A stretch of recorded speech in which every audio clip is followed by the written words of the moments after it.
Tamil News. வணக்கம். நீங்கள் இணைந்திருப்பது டிபிசியின் தமிழ் மாலை செய்திகளுடன்.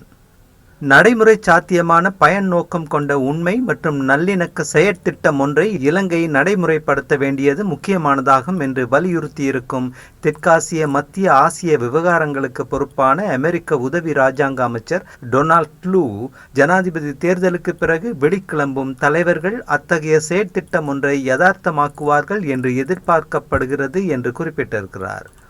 தொலைக்காட்சி நிகழ்ச்சியொன்றில் இணைந்து கொண்ட அவர், இலங்கையின் அபிவிருத்தியில் பங்காளியாவதற்கு அமெரிக்கா தயாராக இருக்கிறது, இருதரப்பு உறவுகளை இலங்கை பலப்படுத்துவதை அமெரிக்கா ஊக்குவிக்கிறது என்றும் சொன்னார். இலங்கையில் ஏற்பட்டுள்ள முன்னேற்றம் குறித்து அமெரிக்கா உற்சாகமடைகிறது. இந்த முன்னேற்றம் தொடரும் என்று அமெரிக்கா நம்புகிறது. உதவிகளை வழங்குவதன் மூலமாக இந்த முன்னேற்றத்தில் பங்காளியாக அமெரிக்கா விரும்புகிறது. தற்போதைய தருணத்தில் ஆலோசனை வழங்குவதே அமெரிக்காவினால் செய்யக்கூடிய மிகப்பெரிய ஆதரவாகும் என்றும் டொனால்ட் லூ கூறினார்.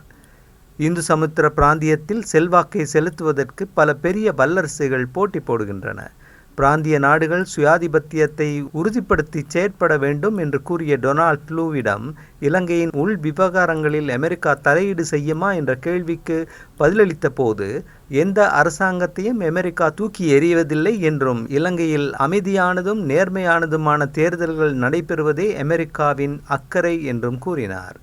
செயல் நோக்கமுடைய உண்மை மற்றும் நல்லிணக்க செயற்திட்டம் ஒன்றின் முக்கியத்துவத்தை வலியுறுத்திய அவர், பொதுமக்களுக்கு காணி உரிமைகளை வழங்கும் ஜனாதிபதி ரணில் விக்ரமசிங்காவின் தீர்மானத்தை பாராட்டியதுடன் போரின் மரபை பின் தள்ளிவிட வேண்டும் என்றும் சொன்னார்.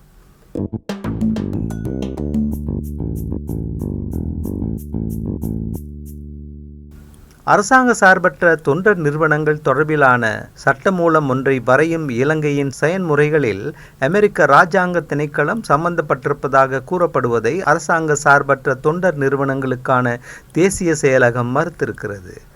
அத்தகைய சட்டமூலம் ஒன்றை வரைவதில் அமெரிக்கா சம்பந்தப்படவில்லை, சில ஆலோசனைகளை மாத்திரமே அமெரிக்கா வழங்கியது என்றும் அந்த செயலகத்தின் பணிப்பாளர் நாயகம் சஞ்சீவ விமல குணரத்ன கூறினார். சட்டமூலத்தின் வரைவை சிவில் சமூக அமைப்புகளுடன் நாம் பகிர்ந்து கொண்டோம். அவர்கள் அதை இலங்கையில் உள்ள வெளிநாடுகளின் தூதரகங்களுடன் பகிர்ந்து கொண்டார்கள்.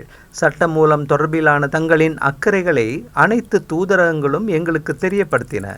தங்களின் அக்கறைகள் மீது கவனம் செலுத்துமாறு தூதரகங்கள் எம்மை கேட்டுக்கொண்டன என்று விமல குணரத்ன கொழும்பு பத்திரிகைகளுக்கு கூறினார்.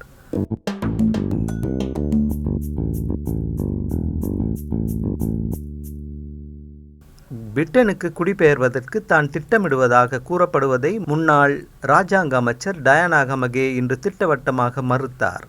டயானா தனது தாய் நாட்டுக்கு திரும்பி செல்லப் போகிறார் என்ற தலைப்புடன் இணையதளம் ஒன்றில் வெளியான செய்தி குறித்து கேட்டபோது, எனது தாய்நாடு இலங்கையே என்றும் அவர் பதிலளித்தார்.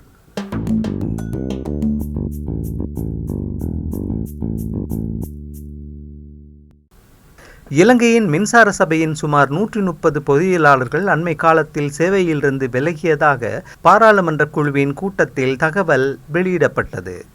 கோப் குழுவின் கூட்டத்தில் பாராளுமன்ற உறுப்பினர் மதுர விதானகை எழுப்பிய கேள்வியொன்றுக்கு பதிலளித்த இலங்கை மின்சார சபையின் பிரதி முகாமைத்துவ பணிப்பாளர் பாலித்த பெரேரா, தற்போது சபையில் பொறியியலாளர்களுக்கான 300 வெற்றிடங்கள் இருப்பதாகவும், கடந்த வருடத்திலும் இவ்வருடத்தின் முதல் 4 மாதங்களிலும் 130 பொறியியலாளர்கள் சேவையிலிருந்து விலகியதாகவும், மொத்தம் 330 பொறியியலாளர்கள் வெற்றிடம் இருக்கிறது என்றாலும் மின்சார சபை ஓய்வு பெற்ற பொறியியலாளர்களை சேர்த்து கொள்ளவில்லை என்றும் கூறினார்.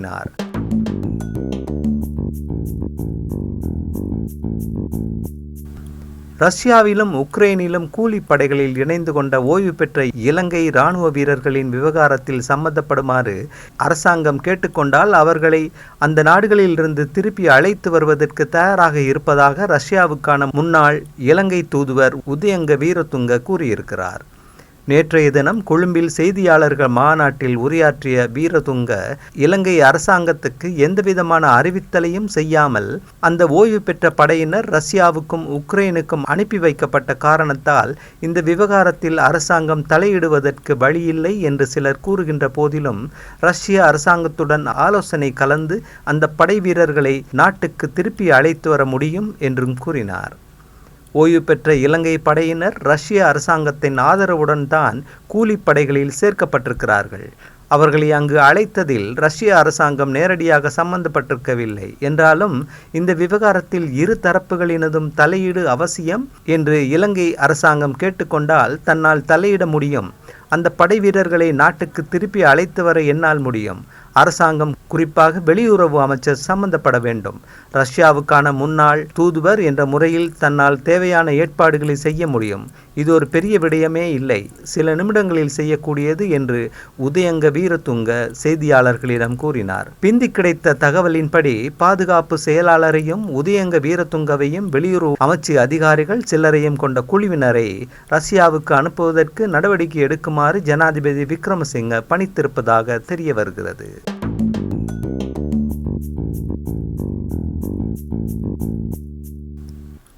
பாராளுமன்ற உறுப்பினர்களுக்கு தீர்வையின்றி வாகனங்களை இறக்குமதி செய்வதற்கான அனுமதி பத்திரங்களை வழங்குவதற்கு எடுக்கப்பட்டிருக்கும் தீர்மானத்திற்கு எதிராக நேற்றைய தினம் கொழும்பு கோட்டையில் ஜனாதிபதி செயலகத்தின் முன்னால் ஆர்ப்பாட்டம் ஒன்று இடம்பெற்றது. லஞ்சத்துக்கும் ஊழலுக்கும் எதிரான பிரஜைகள் சக்தி அமைப்பினால் நடத்தப்பட்ட இந்த ஆர்ப்பாட்டத்தின் போது போராட்டக்காரர்கள் வைத்திருந்த பதாதைகளை அகற்ற போலீசார் முற்பட்ட போது பதற்ற நிலை அங்கு ஏற்பட்டது. ஆர்ப்பாட்டத்தின் இறுதியில் ஜனாதிபதியின் மேலதிக செயலாளர் கபில முனசிங்கவிடம் மகஜர் ஒன்றும் கையளிக்கப்பட்டது. அந்த செய்தியோடு நிறைவுக்கு வருவது டிபிசியின் இன்றைய மாலை தமிழ் செய்திகள். மீண்டும் நாளை காலை வழமை போல் சந்திப்போம். வணக்கம்.